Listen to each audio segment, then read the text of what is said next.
வணக்கம் தோழர்களே. குட்டி ஸ்டோரியில தமிழக வெற்றி கழகம் எம்பி கனிமொழி அவர்கள்ட்ட லெப்ட்ல வாங்கினது தாங்க பார்க்க போறோம். அதோட சொந்த கட்சி பெண்களை சாதியாக பர என்கிற ஒரு சொல்லோடு அவமானப்படுத்தி இருக்கிறார். அந்த பெண் மேடை ஏறி வச்சு செஞ்சிருக்கிறாங்க. அதை தாங்க பார்க்க போறோம். கனிமொழி அவர்கள் ஒரு கூட்டத்துக்காக போயிருக்கிறாங்க. அவங்களை எல்லாரும் வரவேற்கிறாங்க. அப்ப வரவேற்கிற போது சைட்ல இருந்து நம்ம தம்பிங்க டிவிக்கே டிவிக்கே டிவிக்கே, அவனுங்களுக்கு டிவிக்கே அர்த்தம் தெரியாது. இன்னும் சொல்ல போனா எங்க போனாலும் டிவிக்கே. கொஞ்ச நாளைக்கு முன்னாடி ஒரு யூடியூபர் மிஸ்டர் ஸ்பீடு, அவரு வண்டியில போயிட்டு இருக்காரு தாய்லாந்துல, பின்னாடியே தொடர்ந்து போய் டிவிக்கே டிவிக்கே டிவிக்கே. அவர் மேல ஷூவை தூக்கி எறிஞ்சு அவர் காரி துப்பிட்டு போயிட்டாரு. இன்னொன்னு பாத்தீங்க அப்படின்னா, தமிழ்நாட்டிலே உதயநிதி அவர்கள் ஒரு இடத்துல அரசு சார்பாக ஒரு நலத்திட்ட உதவி கொடுக்க போன போது சேலத்துல ஒரு 4 டூ வீலர்ல ஏறிக்கிட்டு சுத்தி சுத்தி டிவிக்கே டிவிக்கே டிவிக்கேன்னு கத்துன செய்தி எல்லாம் பரபரப்பாக பேசப்பட்டது நீங்க பார்த்திருப்பீங்க. அதுலயும் விஜயுடைய கூட்டங்கள் மாநாடுகள்ல எல்லாம் டிவிக்கே டிவிக்கேன்னு கத்துறதையும் நீங்க பார்த்திருப்பீங்க. ஒரு பத்திரிகையாளரை அவரை பேச விடாம ஒரு தேசிய ஊடகத்துல அசிங்கப்பட்ட டிவிக்கே டிவிக்கே டிவிக்கே என்கிற தொண்டர்களை நீங்க பார்த்திருப்பீங்க. இதெல்லாம் தாண்டி கையா அறுத்து பாரியா, அதுல ரத்தம் வராது, தளபதி தளபதி தளபதினு வரும் பாருங்க. கையெடுத்த ரத்தம் வராது, தளபதி தளபதினா வரும். அந்த மாதிரி கூட்டம் தான் இங்க சேர்ந்துகிட்டு இருக்குனே. எனக்கு ஒண்ணு புரியவே இல்லைங்க. அரசியல்னா இந்த பசங்க என்ன நினைச்சிட்டு இருக்கானுங்க? ரசிகர் மன்றத்துல முதல் நாள் ஷோ வர்ற அன்னைக்கு கட் அவுட் விட்டு பாலாபிஷேகம் பண்ணி கத்திக்கிட்டு இருக்கிற மாதிரியே கத்திக்கிட்டு இருக்கிறது இல்லையா அரசியல்? அரசியல் களம் கட்டுவது, மக்களை அரவணைப்பது, உனக்கு என்ன அரசியல் இருக்குன்னு புரிய வைப்பதுதான் அரசியல். ஆனா இந்த தம்பிங்க டிவிக்கே டிவிக்கே தளபதி தளபதி அப்படின்னு சொன்னா முதலமைச்சர் ஆகிடலாம் நம்புறானுங்க. இந்த புரிதலோடு தான் எம்பி கனிமொழி அவர்கள் வர்றாங்க. தோழர்களை, அவங்களுடைய கட்சி தோழர்களை சந்திக்கிறாங்க. அப்படி ஒரு நிகழ்வுல ஒரு சின்ன அறையில தான் நடக்குது. அதுக்குள்ள ஒருத்தர் நின்னுகிட்டு டிவிக்கே டிவிக்கே, சத்தம் பெருசா வரல, போட்டு பொழந்துருவாங்கன்ற பயமா இருக்கும். டிவிக்கே டிவிக்கே டிவிக்கே அப்படின்னு சொன்னோடனே கனிமொழி எப்பயுமே பதில் சொல்லிட்டு போறவங்க. ராகுல் காந்தி இது மாதிரி பதில் சொல்லுவாரு. பாஜக காரங்க இடையில மறிச்சிட்டு ஜெய் ஸ்ரீராம் அப்படின்னு சொன்ன போதே டப்புனு இறங்கி அவங்க கிட்ட நேரா போயிட்டாரு. பாதுகாவலர்களும் பதறாங்க. நேரா போய் கை கொடுத்து சொல்லுங்கப்பா அப்படின்னாரு. அவர் தான் ராகுல் காந்தி. அதே போல கனிமொழியும் ரொம்ப ஸ்ட்ராங்கான விமன். அவங்கள என்ன சொல்றாங்க, கம் கம் வா வா வா வா எக்ஸ்பிளைன் வாய்.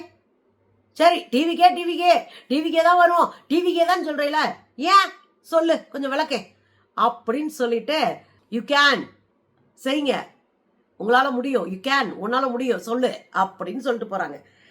எனக்கு என்னன்னா, எல்லா இடத்துலையும் போய் அடி வாங்குறது ஒன்றும் டிவிக்கேக்கு புதுசு இல்லை.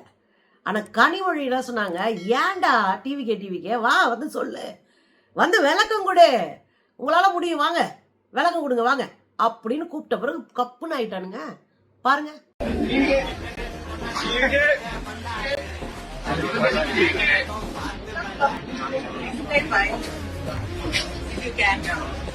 இதுதான் நடக்குதுன்னா கட்சிக்குள்ள எக்கச்சக்கமான உள்ளடி.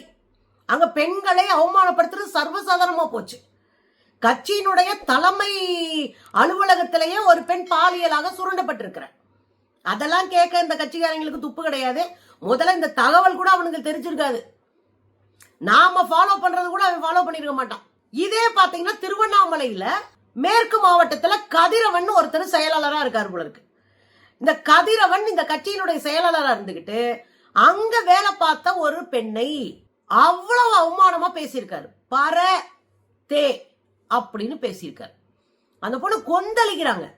கொந்தளிச்சு மேடைக்கு போய் சொல்றாங்க, நான் 1.5 வருஷமா இங்க வேலை பார்க்க ஆளு கிடையாது, ஒத்தையா நின்று லட்சக்கணக்கில் செலவழிச்சு மக்களுக்கு செஞ்சுக்கிட்டு இருக்கேன். இப்ப கூட 1.5 லட்சம் ரூபாய் செலவழிச்சு மக்களுக்கான நலத்திட்டங்களை செஞ்சுட்டு வந்திருக்கேன். களத்துல நிக்கிறேன், மக்களை சந்திக்கிறேன், 300 பேரை கட்சியினுடைய உறுப்பினரா சேர்த்திருக்கேன். ஆனா நீ என்ன சொல்லிட்டு ஓடுற, நில்றா, நின்னு பதில் சொல்றா அப்படின்னு மேடையில் ஏறி இது பண்றாங்க. நீ என்ன சொல்லிட்டு ஓடுற, இந்த பரத்தே அவெல்லாம் ஒரு ஆளே கிடையாது, என்னெல்லாம் ஆட்ட முடியாது அசைக்க முடியாதுன்னு சொல்லியிருக்க அப்படின்னு புடிச்சு பொழந்திருக்காங்கங்க. அதோட மட்டும் இல்ல, 3 நாள்ல என்ன நடக்குதுன்னு பாருடா. நான் வேணா தீ குளிச்சு காட்டவா, மொத்தமா நாறிடுவீங்க அப்படின்னு மிரட்டி விட்டு இருக்காங்க. பணம் கொடுத்தா போஸ்டிங் போடுற, அப்புறம் யாரையாவது ஆஃப் பண்ணணும்னா அவங்கள போஸ்டிங்ல உட்கார வச்சுக்கிற. என்னடா நடக்குதுங்க? இதெல்லாம் யாரும் பேச மாட்டீங்க, யாரும் கேட்க மாட்டீங்களா அப்படின்னு அந்த பொண்ணு பயங்கர சவுண்டு விட்டு பயங்கரமா கத்தி கோவத்தோட பேசுறாங்க. பாருங்களேன்.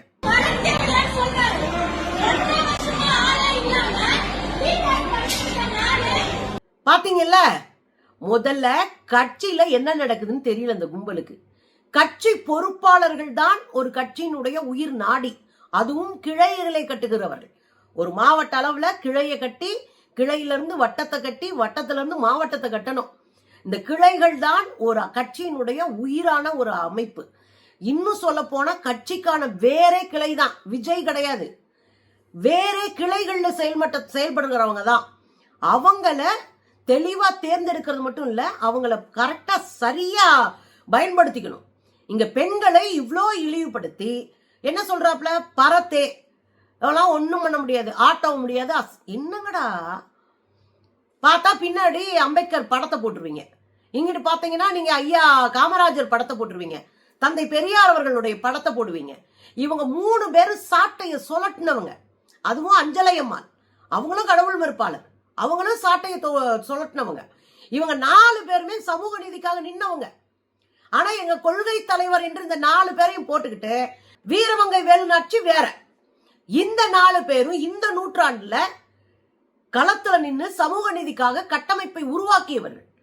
இந்த 4 பேரையும் வந்து கொள்கை தலைவரா வச்சுக்கிட்டு கட்சிக்காக இயங்குகிற பெண்களை கேவலப்படுத்தி, சாதி ரீதியா அவங்களை ஒடுக்கி, சாதிய சொல்லி அவர்களை இழிவுபடுத்தி, நீ எல்லாம் ஒரு ஆளே கிடையாது.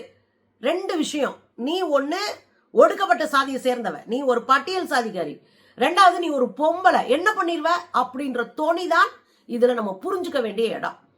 சொந்த கட்சி பெண்களை கூட நாகரிகமாக நடத்த தெரியாத இந்த கும்பல் வெளியே வந்து 2026ல கட்சியை கைப்பற்றிடுவோம், நாங்க ஆட்சியை கைப்பற்றிடுவோம் அப்படின்னு சொல்றதெல்லாம் எவ்வளவு பெரிய காமெடி.